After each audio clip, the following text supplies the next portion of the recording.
Kabayan, isang minuto lang baka makarelate ka sa kwento ko. Bilang isang OFW, uso sa atin ang pagpa-part-time.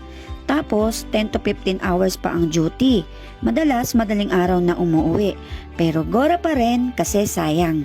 Ngayon, habang pinapanood mo itong video na to, alam mo bang nagpa-part-time na ako dyan?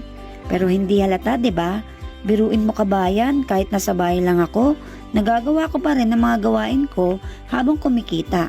Hindi ko akalain na pwede pala to. Sa loob ng 10 days lang, kumita ako ng 17,000 pesos gamit lang ang wifi at cellphone ko.